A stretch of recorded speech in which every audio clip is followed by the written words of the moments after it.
The forest he entered looked dark and frightening. It seemed that the red eyes of countless horrible monsters were watching his every move. The screams of various creatures filled the forest, making it even more scary. Simon was not so sure if he should go on or if he should go back to the dormitory while he could. But still, his confidence won out over his fear, and he thought that since he had permission to go out that night, it would be a waste of a chance if he turned back. He cautiously walked on, nervously looking around and constantly swallowing the lump that was coming up his throat. As he walked along the path, he noticed a sign on the side that warned him to beware of monsters in the forest. Simon thought that there were monsters in Les Hill as well, but he didn't know what kinds of monsters lived here on Roke Island. He knew he had to be careful. He walked on in his mind, checking the route from the map. There was a stream to the east and the outer walls of Kizen to the west. He was definitely on the right track. A howl from the woods startled Simon, and nervous sweat broke out on his face. He decided to check out who was making it and went deeper into the forest, hiding behind the bushes, wondering if it could be some big animal. A moment later he saw red eyes watching him closely from the bushes, waiting for the right moment to attack. A second later, a huge werewolf jumped out of the bushes at Simon. It moved so fast it was like a flash, trying to kill its prey instantly, but our hero was ready, though scared. He quickly pulled out his big knife and clattered off the werewolf's claw attack. He didn't know what kind of monster it was too fast to get a good look at in the dark. But after stepping back a bit, he had a moment to look at his opponent. It was a werewolf, a giant humanoid wolf whose goal was to kill anything that moved. Simon went on to think that judging by its size, it hadn't fully grown yet, but still, if he had met it before he came to Kizen, he would have just run away from it.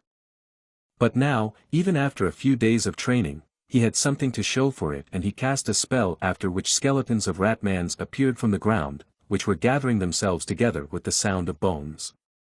Then he pulled 2 swords out of his subspace with a roar, and they flew upward.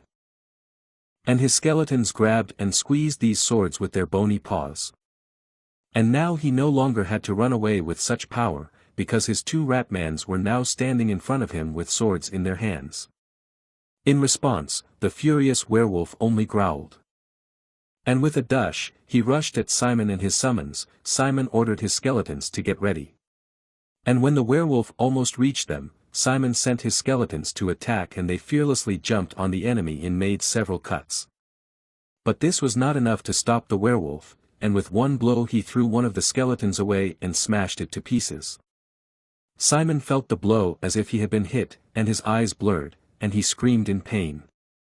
But this did not stop his summon, which continued to attack the werewolf, stabbing and cutting him from all sides. Simon noticed that the enemy was already quite wounded and exhausted, so he shouted, "Now!" He cast a restoration spell, and now again the 2 ratmans flew in a leap to finish off the werewolf. They took turns one by one stabbing their swords into the monster's back. And they continued to hold it like that. Then Simon ordered them to stab the monster again from the other side. One of the skeletons was able to nail the werewolf with his sword and crush it directly to the ground. And Simon, as if in some anime opening, made an epic leap and ran to finish off the werewolf who was already on the ground. He tried to get up but couldn't. Simon accelerated and jumped to plunge his short sword into the creature's head. He did so in a moment, and the werewolf's blood splashed the ground. He sat down on the ground next to the defeated enemy and exhaled with relief. It was close. Simon noticed that this was his first battle in Kizen, and thanks to the fact that he practiced putting together the ratman skeleton, he was able to win this battle. A few weeks ago, if he had met such a monster in Les Hill, he would have run away as fast as he could. But now he could defeat a werewolf after only 3 days of training in Kizen. How strong he could become if he could last 3 years at Kizen. But then he came to his senses and realized that he didn't have time to delay. He had to clean up the place before the other monsters started to gather here at the smell of blood. There was also another problem. The skeleton that had been hit by the werewolf was now completely out of shape and was falling apart. And in a minute it was completely broken, and Simon was very upset about it. When Simon took a closer look, he noticed that the skull of the ratman was too badly damaged, and he praised his fallen skeleton as he said goodbye. He turned to the remaining skeleton and told it that they should be careful. because they would not be able to win the next battle like this, and it nodded in response. Together they walked on, pushing aside bushes and small trees that rustled in their path, when eventually Simon said they were there. But when they got to the clearing, it was completely empty, not even grass was growing. Suddenly Simon had a thought, since nothing grew here, it could mean that there is something underground, so he took a shovel and a flashlight from subspace and was ready to dig. He gladly took the shovel in his hands and swept the ground, wishing he had borrowed the shovel before he left the dorm. His rat man held the flashlight for him. With a clatter, they began to shovel the not-so-soft ground on the lawn. After some time of work, they were able to dig a large hole before they came across something. It was some kind of black stone platform with a round hole in the middle, and Simon assumed it was some kind of device. He cleared it better with his hands from the ground and dust to take a closer look. The hole was just big enough to fit his fist. Then he reasoned that since it was some kind of necromancer's device, it must be able to react to darkness, so he put his fist to it and began to fill it with his own darkness. After a moment, a blue flash passed through the device and Simon noted that it seemed to react. With a hum, a passageway with stairs leading down opened up in front of Simon, who was mesmerized. He was surprised as to how there could be a staircase and where it could lead. He stood looking into the darkness ahead and did not dare to go there. But in a moment he had a smile on his face, he was very happy that he had such a cool adventure that night. So he told his skeleton that they would go downstairs and see what was there. Downstairs, a dark large room was waiting for the guests, which looked like some kind of ancient temple or sanctuary, with many obelisks and 2 doors on either side of the largest obelisk, which was entangled with roots. All the walls were painted with ancient runic words and at the base of the largest obelisk was a human skull. Everything was covered in dust and it seemed that no one had been here for decades. The skull looked quite creepy. Simon and his companion began to descend and Simon was excited to see what this place was. He had a hunch that it was some kind of ancient ruins or something similar. Walking further, he noticed something and tried to reach it with his hand. It looked like ancient runic words and he ran his hand along the wall. He wondered what it was for, but he had an idea that so many ancient runic words all over the building must have been there for a reason and served a purpose. Perhaps this building was some kind of giant magical device. Simon finally reached the main hall and was now looking at the obelisks. Suddenly, his skeleton started knocking its bones to get his attention. Simon asked it what was wrong and if it had found something. The skeleton led him to a skull with a hand-shaped notch in front of it, and Simon wondered what the skull was for. He touched it and felt as if someone had stung him, although the surface of the skull was smooth. Simon was surprised. Even with his little knowledge of the undead, he could tell for sure that this undead thing was extremely old and terribly dangerous. Looking at it he wondered what such a disgusting thing was doing here. Suddenly, with a thud, a whole pile of human bones fell to the floor from somewhere from the top and scared Simon. But when he realized that it was just bones, he went over to take a closer look. They scared him quite a bit, but the question remained, what was it?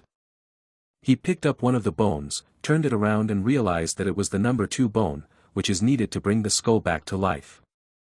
Although he had never worked with human bones before, he began to attach bone number 2 to the skull. He wasn't at all sure how this undead thing would react when it woke up. It might even try to harm him, but he wanted to try to put this skeleton back together anyway, his curiosity overcoming his fear. He placed the skull on a stone pedestal and decided that now was the time to boldly try something new. Simon gathered the darkness in his hand and prepared to begin. And in a moment, he put his hand to the notch, which shone with a blue glow at his touch. The flames of its darkness grew around the skull, reaching the ceiling of the hall. For some time the skull showed no signs of life. But eventually its eyes glowed with flames and Simon shouted joyfully, "It worked!" He was very happy because he had managed to wake up the skeleton and now the only thing left to do was put it together from the pile of bones on the floor.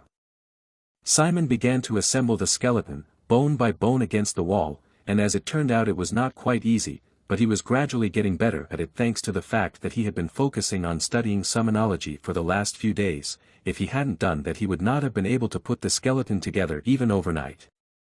He wasn't 100% sure he had it right, but it was a human structure, so he knew enough to be able to put it together without any missing parts. Fatigue was gradually showing on his face. But what surprised him the most about this skeleton was its size. It was incredibly tall. If only he had known this at the beginning, he would have definitely attached everything else first, and the arms, and lastly the legs. As he was finishing assembling it, he noticed that this skeleton looked really cool when all the parts were in place, and it was definitely taller than 2 meters. When he finished assembling it, he wondered what he should do now, but a moment later a small star shone over the skeleton. With a blue flash, the skeleton came back to life. And began to laugh ominously. The walls of the building began to move, and the skeleton continued to laugh eerily. Simon did not understand what was happening. Everything around him was shaking. The floor of the building also began to move and began to lift him up. There were flashes of blue light around him and rune words everywhere. The runes were concentrating around the skeleton and spinning around, and he began to exclaim, "Finally! Finally, I'm back!" The ground shook with his words. His eyes burned with a dark flame. In flashes of blue light, his kittens were covered in darkness, and he screamed, "Who dared to disturb him?" Simon could barely stand on his feet, such was the power coming from that skeleton. Finally, the skeleton looked at Simon and said to him, "You there, human? Was it you who woke me up? Name yourself." The frightened Simon introduced himself as Simon Valentia, and the skeleton seemed surprised by this answer and asked if he was really Valentia. Then he shouted that he could see that he was indeed a descendant of Richard. Simon covered his ears to avoid going deaf and shouted back that a descendant sounded a bit far away, but yes.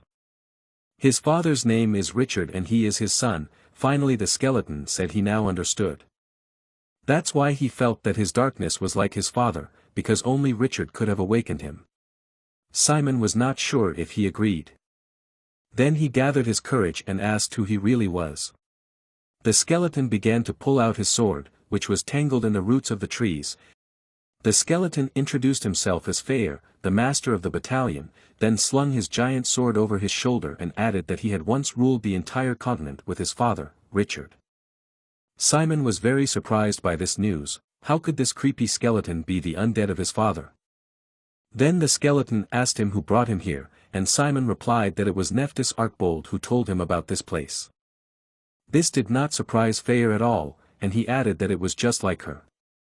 When Fair had learned all he wanted to know, he said, "Well, good," and stuck his sword in the floor. He began his speech by offering Simon Valentia a contract to lead the battalion. Simon asked again, "A contract?" Fair explained to him that the battalion would be his will and would crush everyone and everything that stood in his way, and all things in the world would bow down at his feet and beg for mercy. However, there was one thing, and Fair warned him. That Simon would then be obliged to go down the road of bloody destruction, and this would become part of his destiny. After all the promises and warnings, Fair asked him again. Is he ready to lead the battalion? But Simon was in no hurry to answer and wanted to ask him something else. He said he didn't know what Fair would be useful for or what type of undead he was, and this was the first time he had heard of the battalion. And then he asked if the battalion he was telling him about was really that powerful. Fair looked at him and told him that the fact that he dared to ask about the battalion's strength without any doubt or fear says a lot about him. It was a great question, one that he did not expect to hear from a human being. So he will answer it. His battalion is very strong, strong enough to destroy Kizen right here and now. However, his father in the past, the former leader of the battalion, freed all of them at once and sealed him up here, and now thanks to Simon he is free again and awake. And now their battalion has taken its first breath of life again thanks to him. If he can gather all the scattered forces of the battalion and restore its strength from the past, no one on this continent will be able to stop him. Simon thought about this tempting offer. And he agreed to it, saying that he would sign the contract. Fair told him that this was a great choice and grabbed him by the collar, pulling him toward him. He put Simon on a pedestal in front of him. And he opened his chest in front of him with a blue core in the middle, then told Simon to put his hand on the core. For the last time he warned him that once the contract was concluded his life would change completely and he now had one last opportunity to back out if he was scared. But Simon told him that there was nothing to be afraid of if Fayer and his brothers were really his father's army. And it was the only right thing for him to do to accept it. Faye hummed in approval, accepted and thought that although this guy seemed polite at first glance, he had the qualities of a supreme ruler inside. He grinned and told him loudly that he liked his spirit and Richard had raised him well. Faye then proclaimed that he would commence the contract and a bright blue flame blinded Simon. Finally, engulfed in flames, he shouted, "Don't die, Simon Valencia." Simon was shocked by the news and only managed to ask what. Shrouded in darkness, he began to ask Fayer to wait a moment and explain what he meant. When he told him not to die, but it was too late, the darkness was pulling him in. He began to lose consciousness. In a moment he was lying motionless on the pedestal, and Fayer only managed to say, "Oops." Then he asked the Ratman if he thought the master was dead, to which he vigorously began to deny, shaking his head. Suddenly Simon came to and shouted, "What?" He stood up under the astonished gaze of Fayer, who already thought he was dead. Simon had a bunch of questions that he was not afraid to ask. What happened? What about the contract? To which Fayer simply told him that the contract had been successfully concluded. And he should feel some changes inside. It was true, and Simon put his hand on his chest to get a better feel of how he was. He felt that his core was not the same as before. Fayer asked him how it felt, if it was bigger and more stable. Simon said yes. Before, the darkness overwhelmed his body even if it stayed in it for a while, but now he felt so comfortable, as if he were in warm water. Fayer then congratulated him on becoming one of the 7 battalion commanders, to which Simon responded with an uncertain thank you. He tried to get to his feet, but immediately lost his balance. Fayer warned him not to overexert himself as his body had gone through a transformation. Simon grabbed his head and said that his head hurt a lot and he would probably have to stay here for the night and rest. Fayer laughed and added that it would bother him for a while. Simon also had what he thought was a side question he wanted to ask Fayer, which he didn't mind. But it turned out that he was not at all prepared for such a question. Simon asked him what a battalion was. Fayer's jaw dropped from this. When he recovered, he began to yell at Simon, how he dared to sign a contract with him without even knowing what a battalion was. But Simon began to justify himself, saying that he had told him he didn't know. He hit his forehead in disbelief, exhaled and said, "Unbelievable, it seems it will take him a while to understand what kind of person Simon is." But he eventually agreed to explain, but having been burned once before, he asked one more question to find out how uneducated this man was. So he asked him how much he knew about the undead. Simon replied that he knew as much as a freshman at Kizen without any preparation for it. Fayer laughed at this answer and said that it was funny that a freshman dared to come here and that it was quite like Richard's son. And he agreed to explain it to him at his level, for which Simon was very grateful. Fayer began his explanation that the undead in this world can be divided into 3 groups: summoned undead, natural undead, and the battalion. First of all undead that necromancers like him control are summoned undead. They are artificially created from black magic and move at the summoner's command.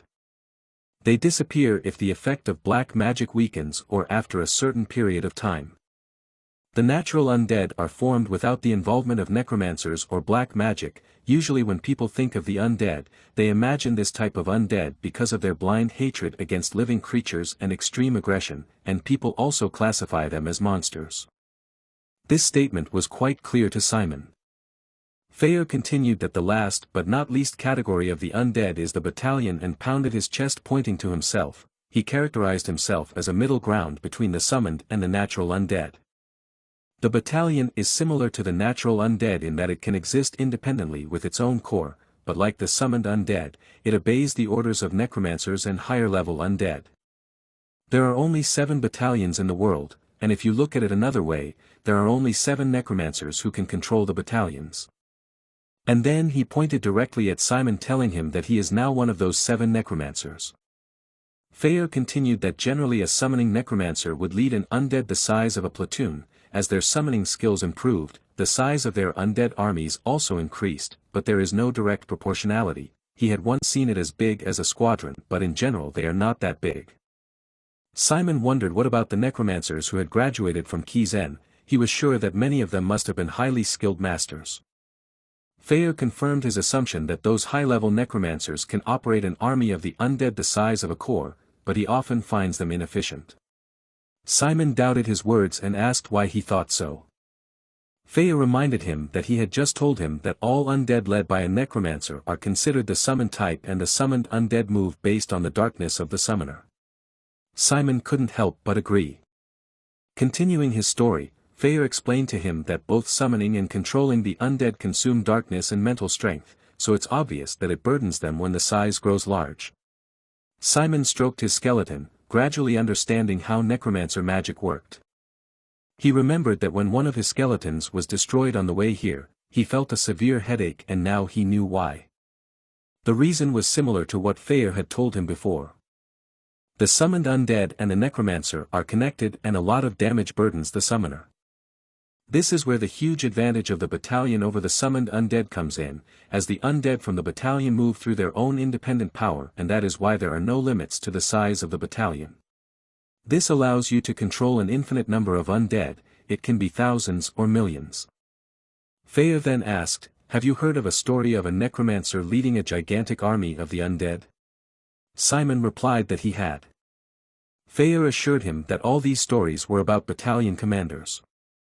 Simon looked at his hands and couldn't believe that he had become one of the 7 necromancers whose summoning quantity is limitless.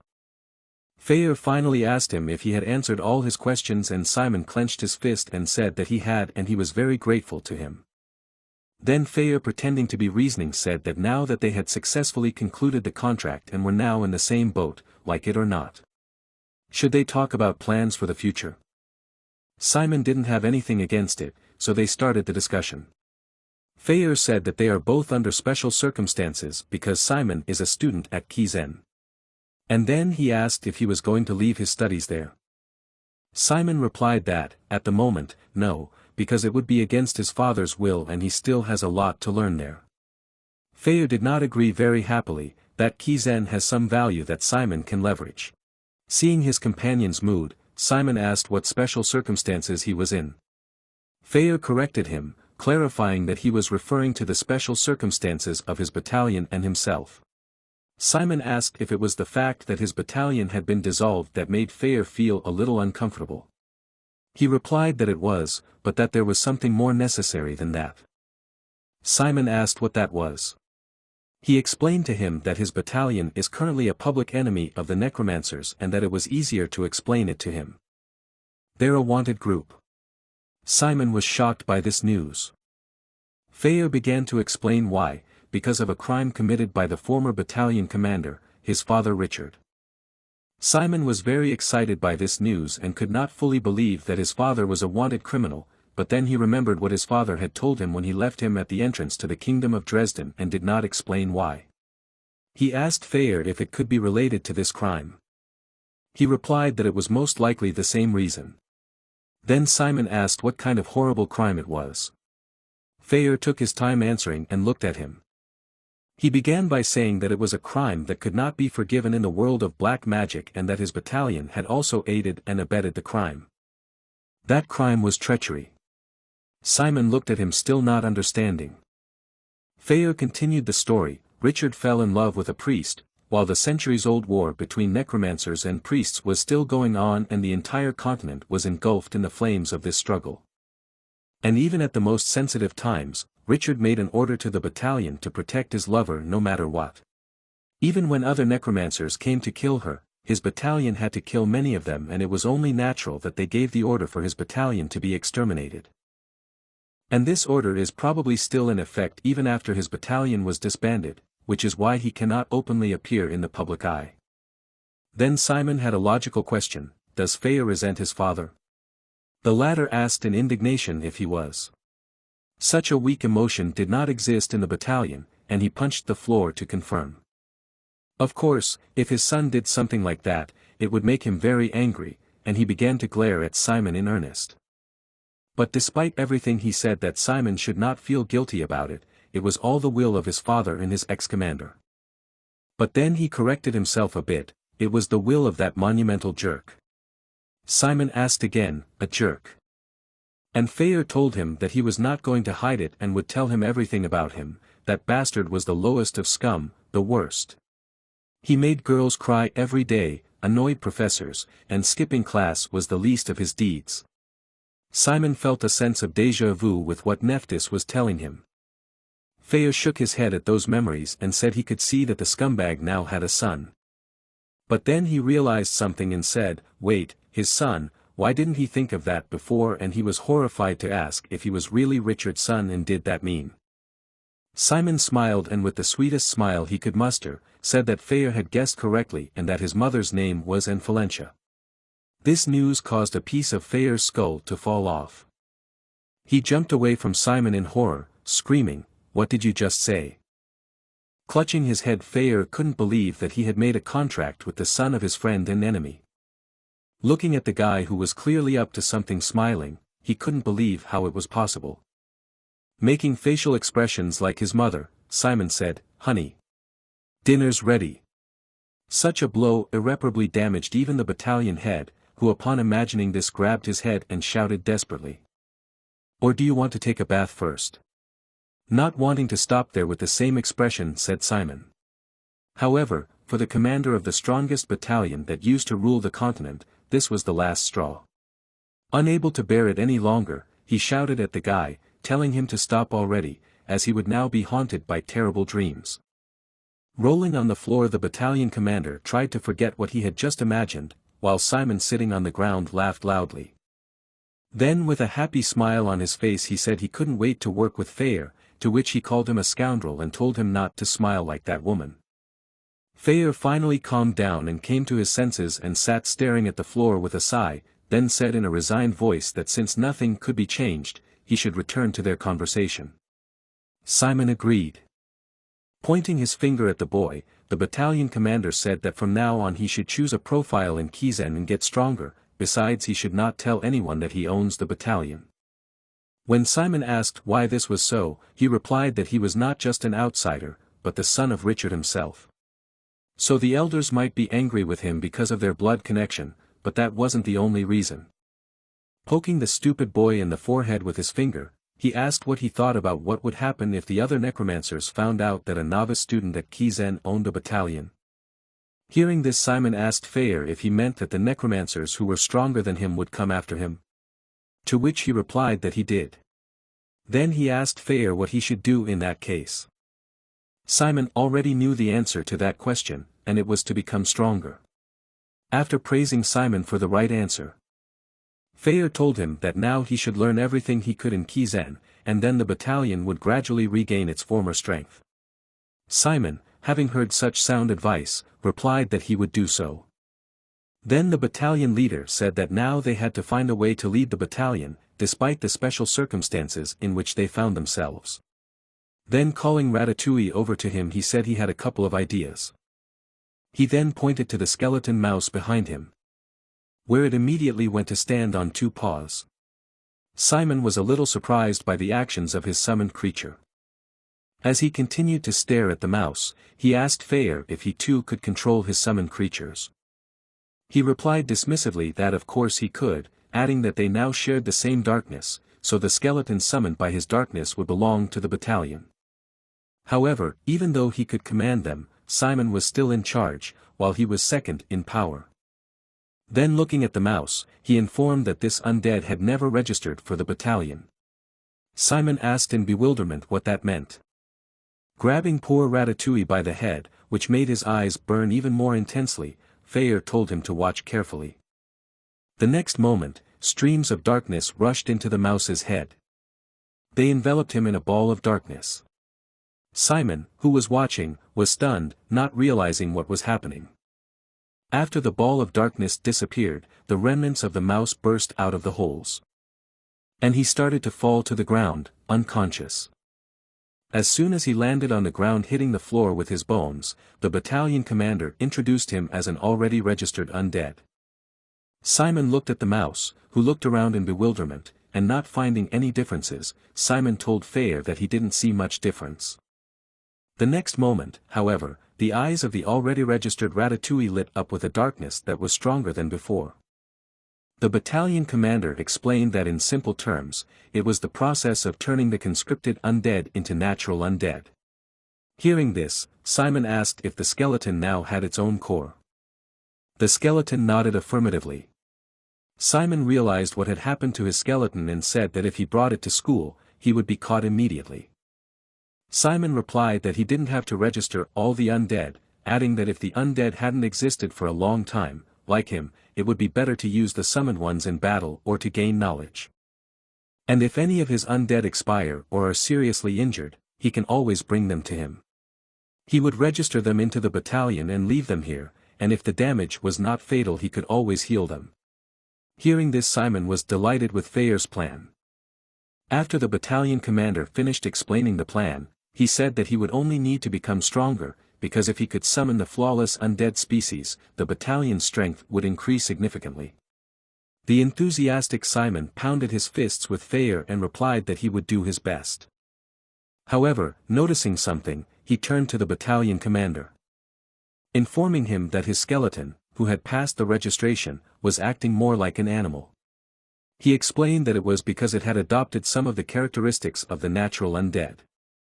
However, that didn't change the fact that the power still remained with the owner, which was the guy, so he would come at any time if he called him. Then turning to Simon, Fayer asked how long he had been studying at Kizen. He replied that it had been 3 days. Hearing the guy's answer, he said that in a few days the first-year students will be able to get their first assignments, and then he will be able to travel all over the island of Roke and the entire continent using teleport. Hearing such great news, Simon's face lit up with happiness. Fayer continued, saying that as soon as the time comes he will go with him, as this way he will have the opportunity to manage the battalion and gather forces that were scattered across the continent. Surprised by the battalion commander's knowledge, Simon asked him how he knew so much. He replied irritably that it was because he had been with his father throughout his time in Kizen, and he was also responsible for the management of his battalion. Then, taking his hand to his chin and leaning toward the boy, he asked if he wanted to know about it. Simon, with his eyes burning with excitement, enthusiastically replied that he wanted to know. Then he asked with interest why the summoned undead sometimes disobey the necromancer. Fayer drew a diagram on the ground and explained that it was because the interrupter lacked understanding of the summoned undead. That was why it was impossible to judge the undead with little knowledge of them. Then he added that the undead were driven by a strong belief in the underworld. Not quite understanding what the battalion commander said, Simon asked what he meant. He replied that in simple terms, the most similar concept was willpower. To give an example, it could be compared to the fact that if you hate someone very much and dream several times a day to kill that person, the undead that will be near him will memorize his will. And so if the undead internalized his will, it would kill that person while he wasn't around. And it didn't matter whether he thought so now or had forgotten about that man, his undead would still remember his will to hate forever. Hearing the battalion commander's words, Simon had a hard time believing it. Seeing the boy's concern, Fayer told him not to worry as he would warn him about such things. Besides, this information would help him understand the world from the undead's perspective. Looking at his natural undead once more, Simon thanked Fayer sincerely for such useful information. The battalion commander decided that while we were on the subject, it was time to teach him how to order the undead to attack. Rising to his feet, he told him that the first thing he needed to do was to strengthen his will, regardless of the target. As an example, he told Simon to imagine that the wall behind him was his enemy, adding that he should try to hate that wall more than anything else in the world.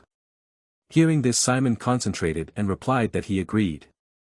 Fayer began to say words that were not the most pleasant, but that would make him angry, telling him that he had to take revenge on that wall for his parents, and that the wall had killed his favorite person. Then he added in a loud voice that he should tear, throw, and also destroy his enemy. Suddenly it was as if a switch had been flicked in Ratatouille, and his mouth opened in anger. Then he rushed at full speed and crashed into the wall, driven by the battalion commander's words that he should kill him, creating a massive explosion in the process. He then furiously continued to strike the wall while Feyre continued to motivate him by shouting curses towards the wall.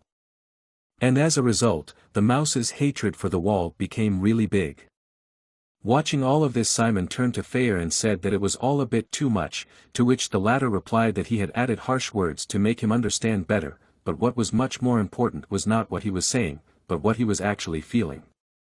Since high-class necromancers must be able to fake their will even in not the most important situations, as well as plausibly think rage, hatred, and the desire to kill.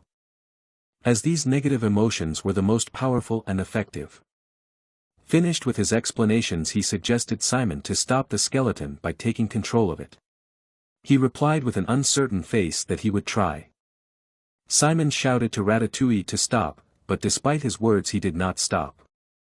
Feyre was waiting for Simon, who tried to stop his skeleton without losing hope. But despite all his attempts he did not pay any attention to him, continuing to furiously attack the wall. This situation made the guy furious. And he gritted his teeth in annoyance. Then he let out a furious shout that made the whole room change color for a moment, ordering him to stop immediately. Then turning to the mouse that had finally stopped attacking the wall and turned to him. He told him coldly and with fury in his voice that if he disobeyed him again, he would not let it go. Watching the angry Simon with interest and surprise, Feyre noted that he had just been able to use an absolute order. Then looking at the guy with a slightly frightened look, he wondered what kind of monster Richard had created. Simon asked frustratedly as he calmed down and came to his senses, "I failed, didn't I?" Looking at Ratatouille, who had all of his bones broken and one arm missing, he sadly added that he couldn't even control his own undead. However, his sad words were interrupted by Feyre, who informed him that he had done well. However, he emphasized that in this area, one could not lag behind and stop at what he had achieved, but had to constantly practice so that the undead would obey him from the first order. Hearing the battalion commander's encouraging words, Simon replied in a tired voice that he would do so. Suddenly Feyre supported Simon, who had almost fallen to the ground, and told him that his condition was caused by stress and the shock of what he had seen. Simon sat down on the floor and sighed heavily, saying that he would take a break and return to Kizen, since he only had permission to be outside for 24 hours. Hearing this, Feyre threw something to Simon, adding that he should take it then.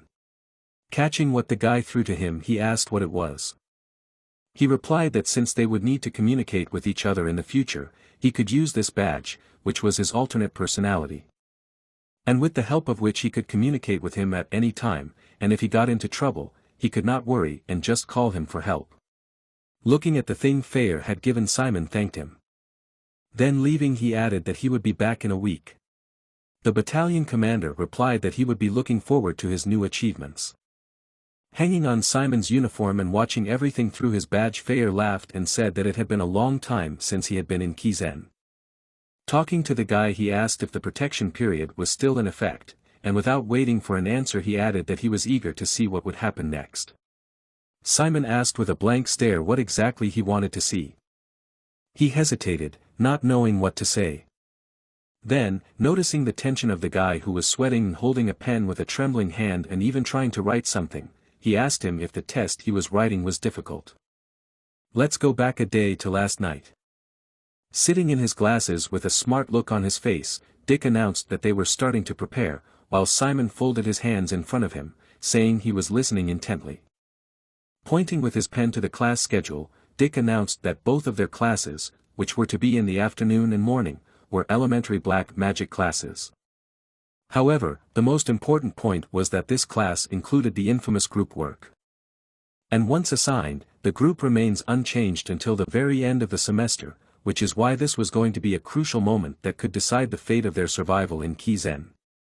First of all, each group consists of 4 people, so it would be best if each member was good at something specific. Like how he's average in all subjects, but a little better in the dynamics of darkness, while Simon liked summonology the best. So even between the two of them there was a good balance. Then Dick began to explain everything in more detail, starting with the fact that they had 9 different subjects. The first was catarology, then dynamics of darkness, summonology, hematology, toxicology, magic combat, as well as defense against holiness and elemental black magic. Among all these subjects, the largest percentage of all third-year students were involved in catharology, dynamics of darkness, and summonology, and that was why these three subjects were called the three sciences of necromancers. And since Simon's specialty was summoning and his own was the dynamics of darkness, Dick said they had to find someone who was good at catharology. When Simon asked him what they should do with the remaining space, Dick listed the remaining options, and immediately put aside holiness defense and black magic, since they were mandatory items for everyone. Next was magic combat, where students often had excellent grades only in this subject, as they were fully dedicated to it, which was not suitable for their team.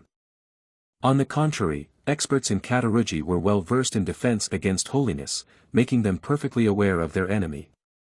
Similarly, hematology had many similarities to toxicology, which was why students often studied both subjects at once. Shocked by his friend's knowledge, Simon asked if they really needed to know all this, and Simon replied that they did. When he had finished with the theory and picked up one of the sheets on which the students' names were written, he said with a satisfied look on his face that they needed the guys from that list to join the team. The strategy was to get the first student on the list, but if they failed, they had to move on to the second. In addition, Dick reminded Simon, who was listening attentively, that he should also remember to emphasize his special pass to demonstrate maximum superiority. To which he held up a sheet of paper and replied that he understood. Then stretching their hands to the top they exclaimed with joyful voices that victory was in their pocket. However, reality was cruel. Sitting in front of the test he couldn't solve and holding his hand over his head, Simon looked depressed as he recalled their confidence in victory yesterday, realizing that it wasn't as easy as it seemed. A nearby Dick whispered quietly to him, asking what the woman was doing in the freshman class. Simon didn't know what he was talking about. He replied by pointing to a woman standing in the middle of the class, saying that her name was Jane Olivia, and that she was the vice-chancellor of Kizen, and that she was also known as a walking terror who could expel even a third year. His words, however, did not go unnoticed, for the next moment she called his name, which made him rather startled. Turning to Dick she said in a cold voice that life was full of contingencies, adding that if he continued to talk she would consider it cheating and cancel the result of his examination. Hearing this, Dick quietly apologized. However, Dick was not the only one who felt uncomfortable in the presence of Vice-Chancellor Jane. Addressing the students she said that many students besides Mr. Hayward were also wondering what she was doing here. She then added that they already knew that she was only teaching third-year students, so many may have thought her presence here was temporary, but this semester she would officially be the head of Class 1A. Adding that she hoped they wouldn't disappoint her with too much difference in skills. She then said that they should concentrate on the exam now, to which there were unsure responses from the room that they would. Sitting at his desk and holding a quill in his hand as he drew something incomprehensible on the test sheet, Simon pondered the fact that he didn't know any of the answers. He had finally come to grips with reality and realized that even if something good had happened, and even if he had his father's battalion of foulness under his command, it didn't mean he could easily pass the test, much less stay in Kizen. Even so, he didn't plan on giving up. He turned over the paper and with a firm conviction on his face, he decided that he would try until the very end. After finishing the test, all the students began to leave for a break, as they would have one more class after that. Sitting in front of a stack of students' tests and picking up a pencil, Vice-Chancellor Jane announced that she would begin grading. The assistant sitting next to her also started checking the tests while someone's baby blue-haired head appeared beside them, trying to look at the test sheets with a satisfied smile on her face. Approaching Vice-Chancellor Jane exuding a warm atmosphere. This little girl, who turned out to be Nephthys, lifted up on her toes and looked at Vice-Chancellor Jane, who immediately asked what she was doing here. She answered cheerfully that she had just come for a walk. However, the Vice-Chancellor, who did not share her emotions, just looked at her without emotion. Then she tapped poor Nephthys on the head and told her not to distract her. Then not paying attention to the girl who was clutching her bruised spot with tears in her eyes, she ordered the others to finish grading in the empty lecture hall, to which the aides immediately nodded affirmatively. After the aides left, Nephthys angrily yelled at Vice-Chancellor Jane that when she picked her up she had been such a kind and innocent girl, unlike what she was now. To which she replied casually that the innocent girl had become that way after working and stressing all day and night. Then with a sigh she turned to the girl, saying that if she had already come, why not help her check a few tests. Looking at the next test, Vice-Chancellor Jane's eyes widened in surprise. After all, the student to whom the test belonged could not solve a single basic question, but managed to solve the most difficult last problem. Seeing the stickers on the names that did not allow them to be seen, Nephthys asked Vice-Chancellor Jane why she had done it. She replied that it was a blind assessment, as the names could influence the examiners. Hearing that, Nephthys said it sounded pretty cruel for the first test of the semester, adding that it was scary. However, she was not going to give in, saying that although it was a simple test, it showed a lot of interesting things, like the paper she was drawing on, pointing to it and saying that the person had answered the second question about ingredients in toxicology correctly, but was wrong on the next one, which was in reverse order. Hearing this, Nephthys irritably snatched up the test sheet and said that was what she was talking about, adding that the kid was so stupid she was even curious who he was. Taking another test, Vice-Chancellor Jane began to analyze the test and noted that it was the exact opposite of the previous one. Although the student had failed most of the most basic questions, he had managed to solve the most difficult one. However, the formulas he used for the calculations were almost everywhere wrong. This information surprised Nephthys quite a bit. The Vice-Chancellor said that judging by the formulas used, this student had not prepared well for the lessons, but simply combined superficial knowledge based on the lessons of the last week. Looking over the test, Nephthys also noted that he had used a formula from summonology in a problem to calculate the amount of darkness, simply assuming that in darkness, resistance is proportional to loss. This was a rather interesting statement, and the girl asked with interest what the answer was.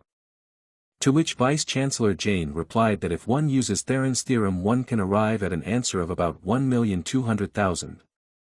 However, to the student's surprise he wrote the value of 1,200,146 and although it was not the answer to the question, he was able to calculate using a completely different formula almost correctly.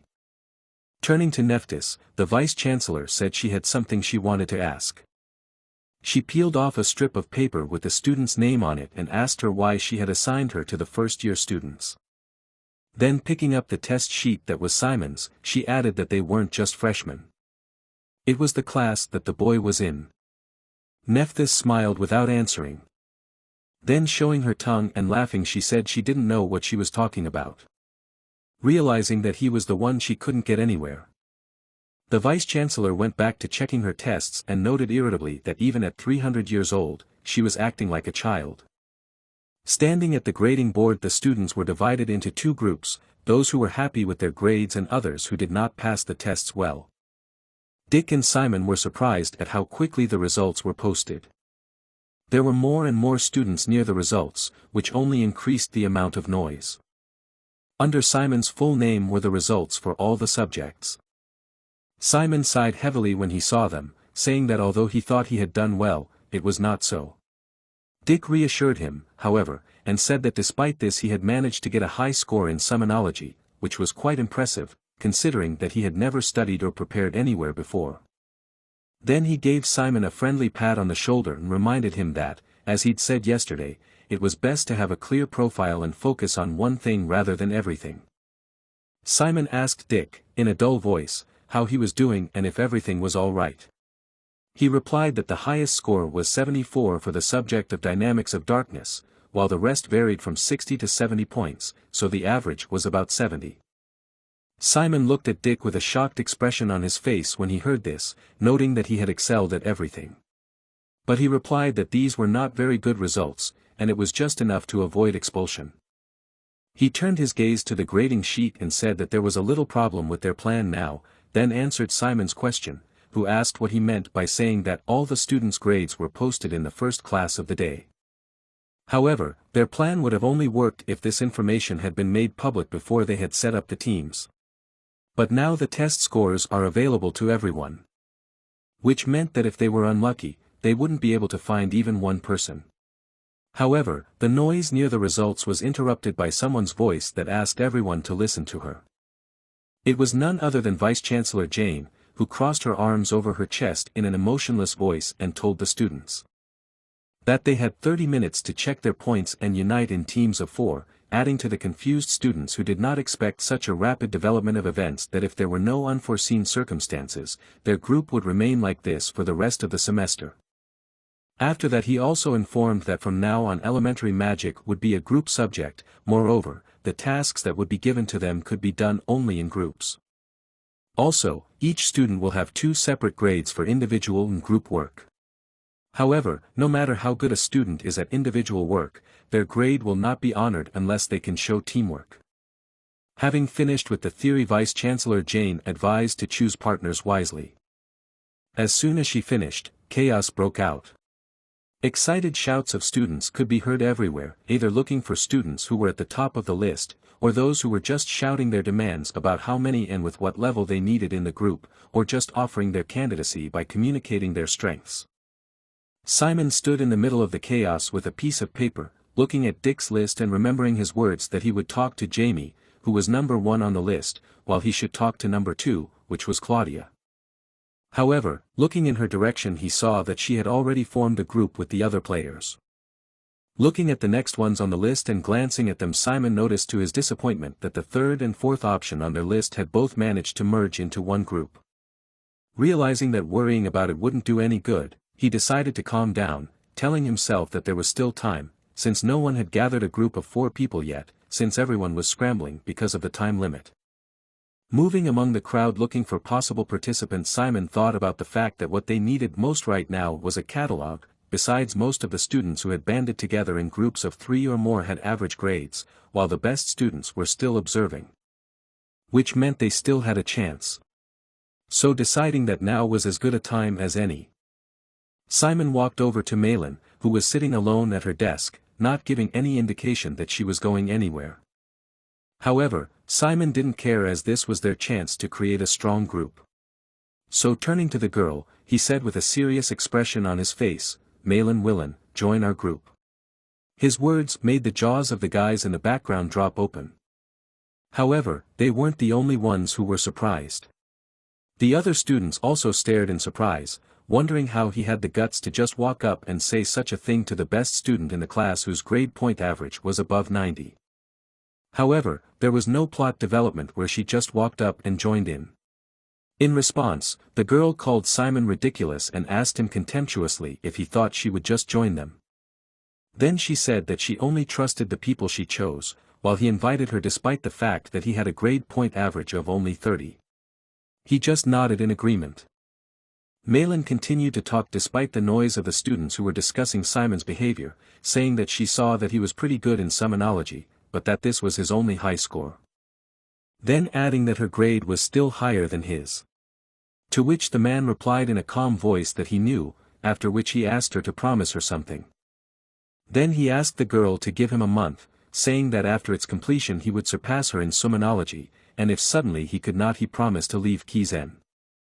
The girl heard his words and stared at him with a shocked look, unable to believe what she had just heard. When she came to her senses, she immediately shouted at him that he must be crazy, then told him to leave if he didn't want to make a fool of himself. However, Simon calmly replied that he wouldn't do that, adding that he was just propositioning her. After hearing his words and calming down a bit, she sat back down, and then there was a pause between them. Reflecting to herself, she realized that this semester she had to keep first place no matter what. Her main problem was Hector. Even though she was able to surpass him in the written exams, there would be difficulties in the combat tasks. And to beat him, she had to excel in group classes. Which meant she would have to fill in the gap in summonology, which was the only subject she wasn't as good at. Looking again at Simon, who was the student with the first special pass, and the man who had beaten Hector without a prep course, she wondered if he was a chance for her to stay in first place. To look for another student with a higher score in summonology or to bet everything on him, that was the question. Standing up from her seat and turning to Simon, Malin reminded him of his promise, asking him if he was sure he was ready to keep it. To which he replied in a firm voice that he was. Then holding out his hand and smiling, he added that he would keep it no matter what. She looked at his outstretched hand and thought for a moment. Malin shook his hand and replied that she would join them. As soon as they were through with the formalities, a joyous Dick ran into Simon, almost knocking him to the ground, calling him a miracle, and began to ask excitedly how he had managed to persuade Malin. The girl didn't understand what was going on and asked who he was. Simon smilingly replied that he was also in their group and reminded her that he had told her that he was inviting her to join the group. Hearing this, Malin was dejected as she realized who she had joined the group. She called Dick a freeloader and said she would never forgive him if he got in the way. And that was the beginning of a legendary team,